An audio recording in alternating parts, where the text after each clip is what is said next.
구독과 좋아요는 사랑입니다. 10장 1절부터 15절 말씀입니다. 오늘 말씀은 예수님께서 제자들에게 권능을 주시며 하신 말씀입니다. 그리고 예수님께서는 추수할 일꾼들을 보내어 달라라고 기도하신 그 이후에 권능을 주시는 모습이 기록되어 있습니다. 오늘 이 말씀을 통하여서 우리가 알 수 있는 몇 가지 내용이 있습니다. 첫째로 예수님이 제자들에게 권능을 주십니다 라는 것입니다. 예수님이 제자들에게 권능을 주십니다.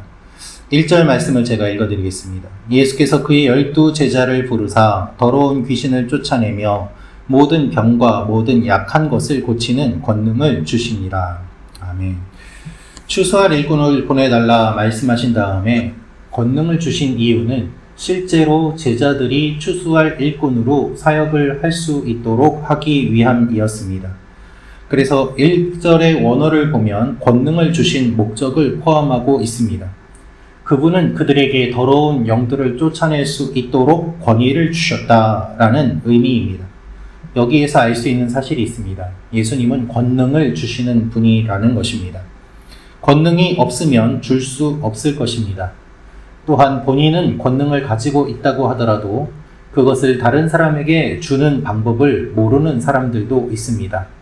혼자 간직하고 많은 경우인 것이지요. 예수님은 권능이 있고 동시에 이 권능을 제자들에게도 주십니다. 그 목적은 하나님 나라의 확장과 복음 전파를 위함입니다. 그래서 예수님이 이 제자들이 추수할 일꾼이 되게 하시고 예수님이 혼자 사역하지 않고 제자들과 함께 사역하게 하십니다. 이것이 주님의 위대함이신 것이죠. 더 놀라운 사실은 오늘 12 제자의 이름 가운데 분명히 예수를 배반할 가롯 유다니라라고 표현이 되어 있음에도 불구하고 예수님께서는 유다에게도 주님의 권능을 주셨다는 사실입니다. 이 모든 것을 주님께서 아심에도 불구하고 권능을 주시고 그리고 하나님의 일을 할 수 있도록 기회를 주신 그 주님의 은혜를 우리가 생각해 보게 됩니다. 오늘 내가 나눠줄 것이 무엇인지 주님께 받은 것을 나눌 마음을 갖고 있는지 우리의 마음을 돌아보며 하나님께 나아가는 여러분과 제가 되기를 원합니다.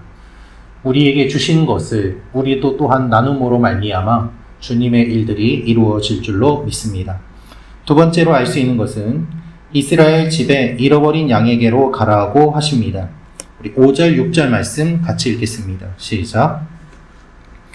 예수께서 이 12를 내보내시며 명하여 이르시되 이방인의 길로도 가지 말고 사마리아인의 고을에도 들어가지 말고 오히려 이스라엘 집에 잃어버린 양에게로 가라. 아멘. 예수님께서는 이방인의 길로도 가지 말고 사마리아인의 고을로 가지 말라고 말씀하십니다. 왜 이 말씀을 하셨을까요? 우리는 이방인인 백부장이 예수님께 믿음을 칭찬받은 이야기를 알고 있습니다. 이방인은 오히려 예수님께 칭찬을 받는데 유대인들은 오히려 예수님을 공격하고 비난하고 시비를 겁니다. 이러한 상황을 주님이 다 아시지만 예수님의 마음은 유대인에게 있습니다. 유대인을 편애하기 때문이 아니라 하나님이 많은 민족 중에 유대인을 먼저 택하여 주심으로 말미암아 그들을 모델로 삼으시고 그들을 통해 다른 사람들과 민족들도 주님을 알게 하기 위한 그 하나님의 계획이 있기 때문입니다.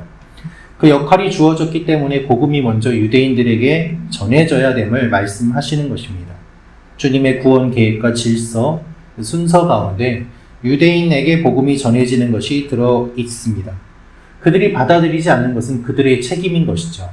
주님께서는 그 원리에 따라서 먼저 유대인에게 복음을 전해질 것이 분명함을 말씀하고 계십니다. 지금까지 하나님이 율법과 절기, 전통을 통해서 하나님이 유대 백성들과 교류를 하셨습니다. 교제하셨습니다. 그래서 그들이 오히려 복음을 받아들임으로 말미암아 지금까지 받았던 것들이 더욱더 명확해지고 하나님의 말씀을 더 잘 알게 되는 이 배경이 있으므로 주님이 말씀하시는 것입니다. 그래서 이들이 돌아와 회복되어야 됨을 전제로 오늘 주님이 말씀하십니다. 우리는 하나님의 놀라운 계획에 주목해야 됩니다. 하나님은 유대인에게 복음을 전하게 하십니다. 이것은 유대인만을 위한 것이 아니라 모든 사람을 위한 계획의 과정입니다. 오늘도 주님의 계획을 바라보며 하나님께서 하시는 일들을 기억하며 나아가는 여러분과 제가 되길 원합니다. 유대인에게 먼저 복음이 전하여졌지만 결국 이 복음은 땅끝까지 전해져서 우리도 주님을 믿게 되지 않았습니까?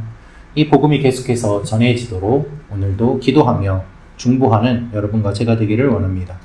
마지막으로 알 수 있는 것은 받을 준비를 잘 해야 합니다 라는 것입니다. 받을 준비를 잘 해야 합니다. 우리 14절, 15절 말씀 같이 읽겠습니다. 시작. 누구든지 너희를 영접하지도 아니하고 너희 말을 듣지도 아니하거든 그 집이나 성에서 나가 너희 발의 먼지를 떨어버리라. 내가 진실로 너희에게 이르노니 심판날에 소돔과 고모라 땅이 그 성보다 견디기 쉬우리라. 아멘. 예수님은 거룩한 것을 돼지에게 주지 말라고 말씀하셨습니다. 그 말씀과 연관되어서 제자들이 복음을 전할 때 거부하는 마을이 있다면 어떻게 해야 되는지를 알려주십니다. 역시 같은 맥락입니다. 환영하지 않거나 복음에 귀를 기울이지 않는다면 그 집이든 마을이든 떠날 때 먼지를 떨어버리라고 합니다. 이제 관계가 없음을, 책임을 다하였음을 표시하는 상징적인 행위였습니다. 최선을 다해 복음을 전하였음에도 불구하고 그들이 받아들이지 않는다면 그것은 복음을 전한 자의 책임이 아니라 그것을 받아들이지 않은 자들의 책임이라는 말씀입니다.